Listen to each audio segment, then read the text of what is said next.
Good afternoon, dobar dan. Those of you who were with us yesterday, welcome back. Those of you joining for the first time today, welcome from our studio in Berlin, one day before Germany goes into a hard lockdown.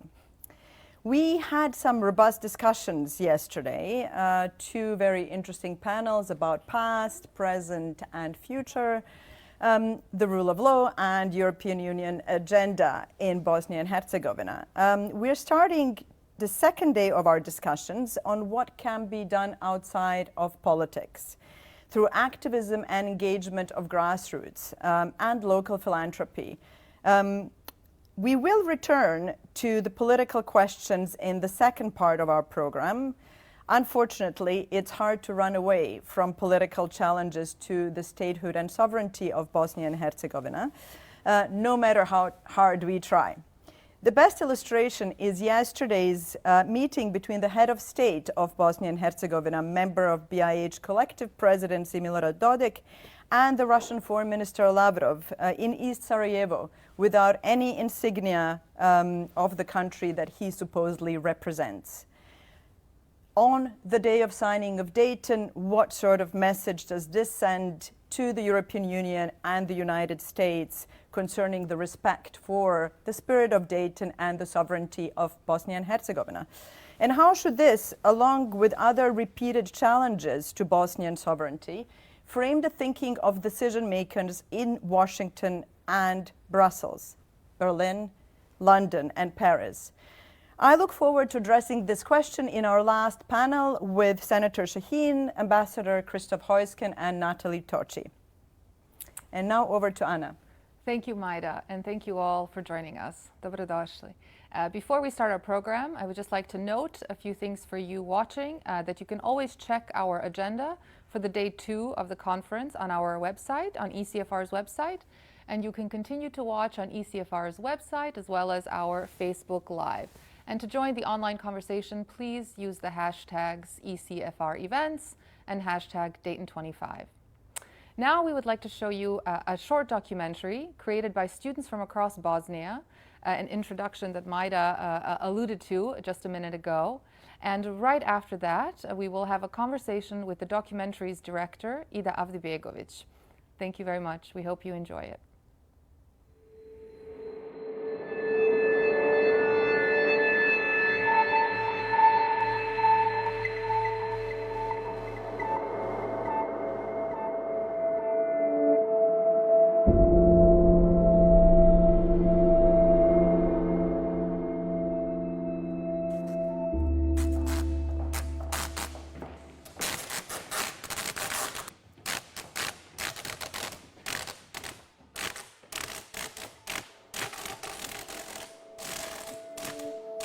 I do not want to be part of corruption and nepotism. Once I leave, I am not planning on coming back. 80,000 young people left Bosnia and Herzegovina. The unemployment rate of young people in Bosnia and Herzegovina is enormous, with almost 40% of them having no chance of finding any sort of work. Through immigration, skills and knowledge are materialized in other countries, creating a brain drain from Bosnia and Herzegovina.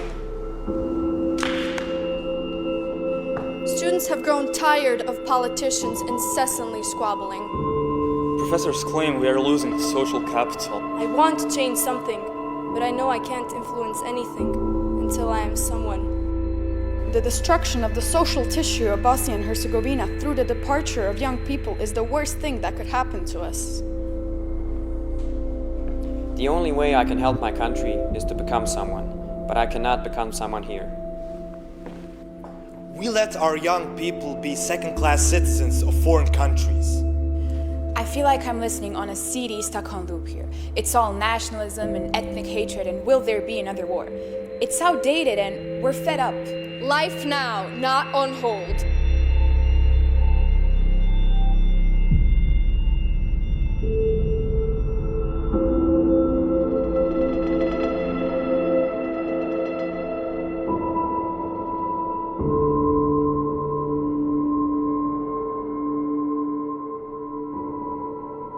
We have done a research this year, Alexandra, Marco and I, and the majority of the students has said that by their opinion it's really hard to see the future of Bosnia and Herzegovina. We have a situation that isn't really good here. We have corruption, we have people being employed just because they are a member of a political party. 1/3 of students doesn't believe that Bosnia and Herzegovina will exist in the next 25 years. I mean, we are divided, and every country in the world is divided on some perspective.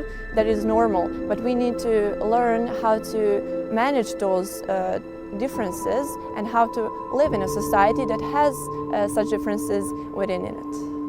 I don't believe that this country can be united in its unity, but it can existing in its diversity.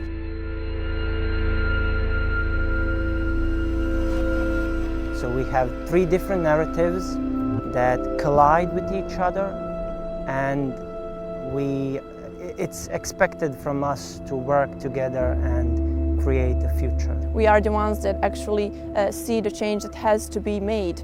We are the ones that can develop things around here, and we can't do this alone. That is the main problem. We need someone to push us, to help us. We need someone that is going to help our education. We need someone who is going to work with us. Let us respect all our differences and build a society in which all that will be implemented and respected.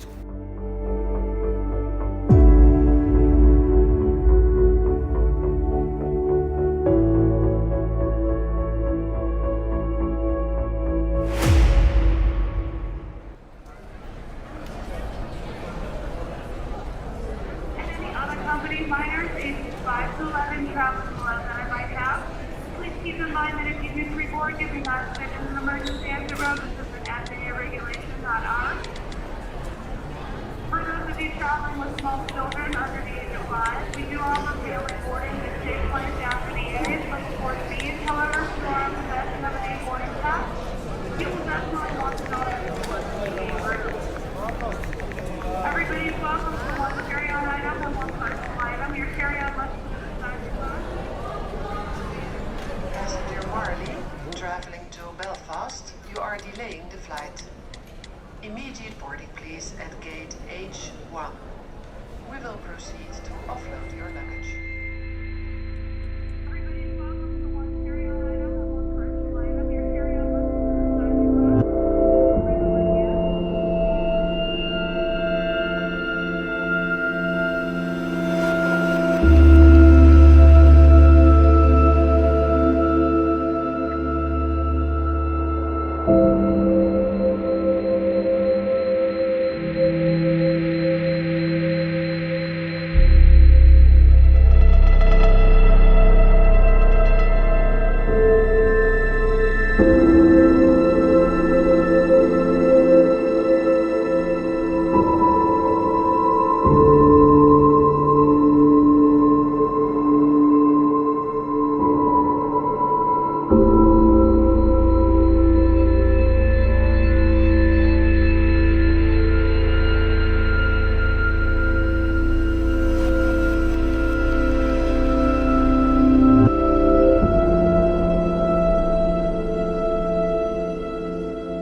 I chose to study in UWC because I saw it as a chance to get to know new people and new cultures, and I wanted this different experience because I've already experienced what local education is. So I saw it as a chance of getting better education and learning new perspectives from other people around the world. In Bosnia and Herzegovina, everyone has the same perspective on everything, so I would like to study abroad to maybe hear some other perspectives and then build my identity with that, not only from this Bosnian Herzegovinian perspectives. I learned how to tackle different problems as well as learn about different points of views and respect others' opinions mostly. How I see Mostar in Bosnia and Herzegovina 25 years behind Dayton, after Dayton. I wasn't alive during the war, so I wouldn't know. I only know the stories that I've heard from my parents and from other people. So I think it's still a country in progress, and I think that some people already gave up on it, but we shouldn't, especially in Mostar, where we have a specific charm in our people that is really positive every day, even though we have really hard circumstances here. But I think if we continue being positive and hardworking in the future, we can really expand this country to be a really great facility to young people. So we use theater in my school to connect people, and we use it to break a wall that is present in the society. One positive thing and one thing that truly sets me free in the city, I would like to point out Mostar Rock School. It's a school where nationality and religion doesn't matter, but the art matters. So I would like to point out that art is a great means in connecting people from all around Mostar.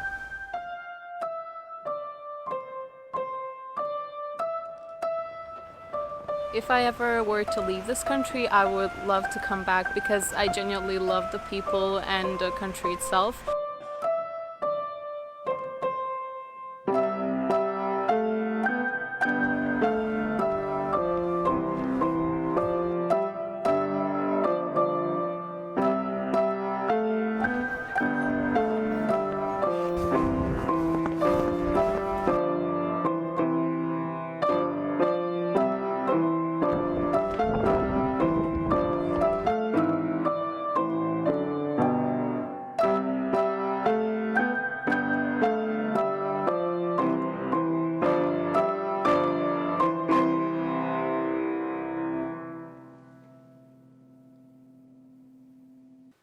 I can no longer allow my country to be engulfed by darkness.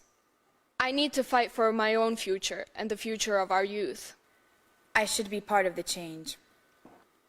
If we leave, who will lead our country to a better future? Out there, it isn't as ideal as we thought it was. I must devise my own chances. We should stay here. We cannot allow ourselves to be the ones leaving just because the selfishness and carelessness of others. Maybe I shouldn't leave.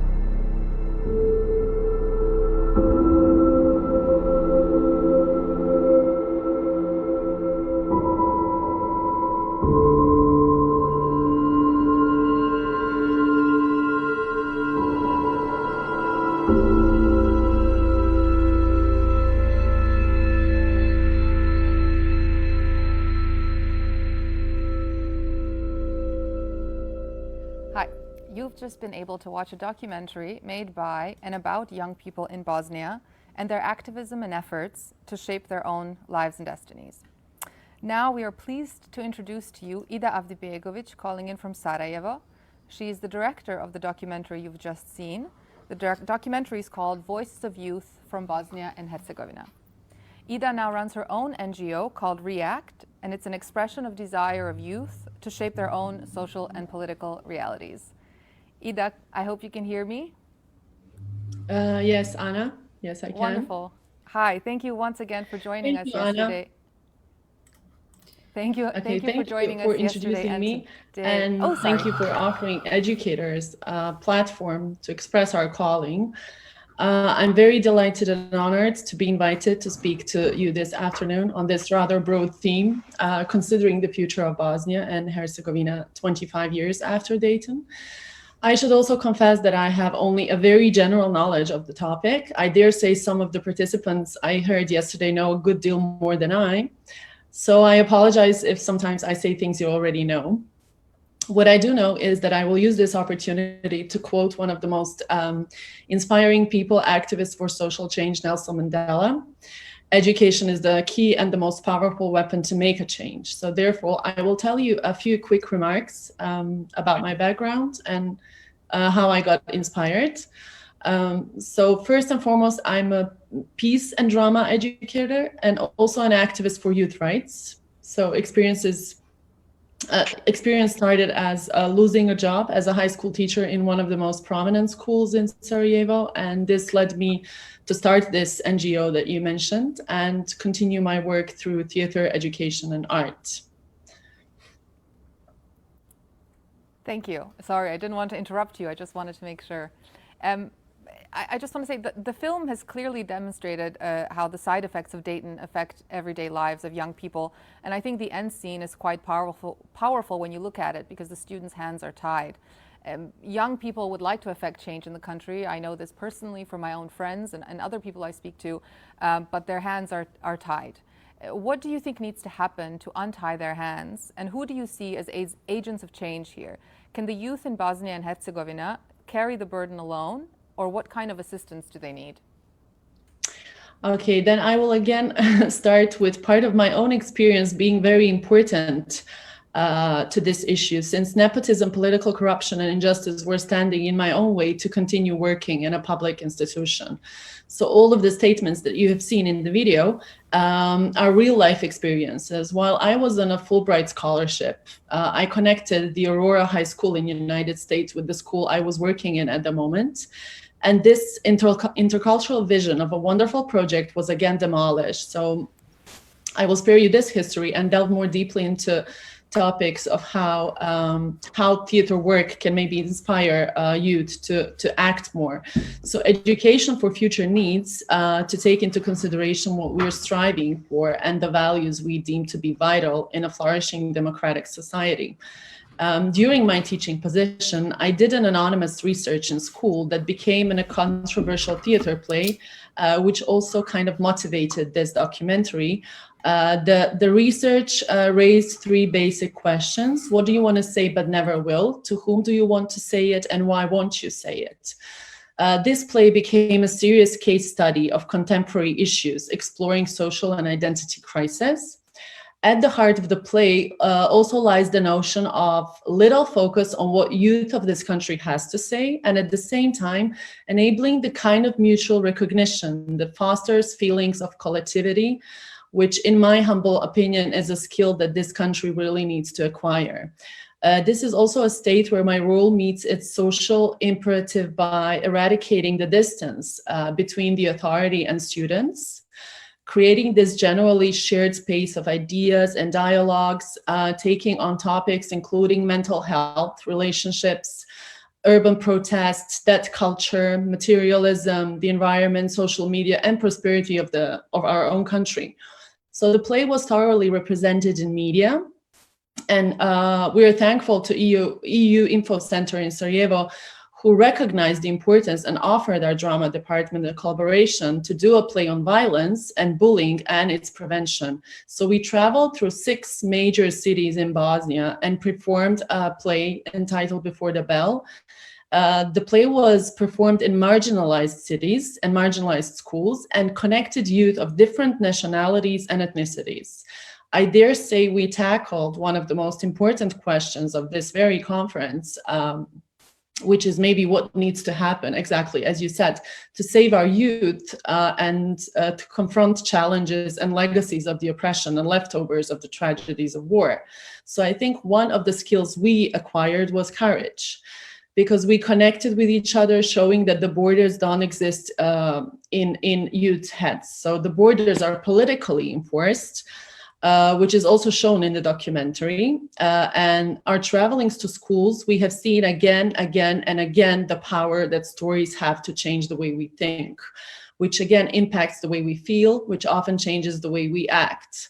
So sustainable change in this country comes through change thinking, feelings, and actions. maybe to connect it to the movie again, I have also interpreted how to approach this social change by using theater and interfere how theater can be used as a tool in order to communicate different perspectives. One of my hopes is that the work we're doing will help us each see something of ourselves in the people we find so different, and unfortunately we see them as not our own. And my other hope is that by giving these young people a voice, we will connect in a way that will move each of us deeper in our own commitment of not being selfish, of seeing another future for the upcoming generations, and creating a space for qualified, educated, not to be interrupted in their work by various types of crimes, analogically wrapped in a duct tape, as you mentioned. I also think it makes a difference to hear from someone who has been there, seen things done none of us can even imagine, and still comes to talk to a bunch of teenagers, shows understanding, and shows that communication is possible. So by creating intercultural platforms and regional educational youth projects, youth is given an opportunity to study a difficult history that has to be seen as the potential to transform the understanding of themselves and the world. So, as seen in the documentary, some narratives are emotional and controversial. Some reinforce the power of nationalism and other various forces of dominant ideologies. By contrast, this dichotomy needs to remind us that there are multiple perspectives and that we can grow out of it. So to react, we must know the failures, the tragedies, and humiliations. So become a more informed citizen and a critical thinker involves multiple perspectives. So this leads us to this greater understanding, not only of Bosnia, but of modern world. Critical comprehension can become basis, not just action. Thank you, Ida. I think there was no need for you to apologize in the beginning. Listening to you speak, I think it's very clear that you have thorough knowledge and experiences in everything that we're discussing in this conference. But we have maybe just about 2 minutes left, and I wanted to ask you, you mentioned several very important topics, and I wanted to ask if you could leave our viewers, us and our viewers, whether they're in Sarajevo, in Berlin, Brussels, DC, if you could leave them with sort of one takeaway, one message, what would that be? Well, we must connect the community and engage through dialogue, through social justice and social change. I choose the term change rather than justice because the goal is to inspire and incite changes in our society, and the first sounds more active than the latter. So yes, of course, we want justice, but to have justice, we must make changes and we must act. Thank you. I think that's very strong. Thank you once again for making the documentary. Thank you. Please relay our thanks to your students as well. We have just about 5 minutes now before we begin our first panel of the day. We will have a short break in that time, and we hope to see you back here at 3 p.m. Berlin time when I will introduce our first panel. Thank you.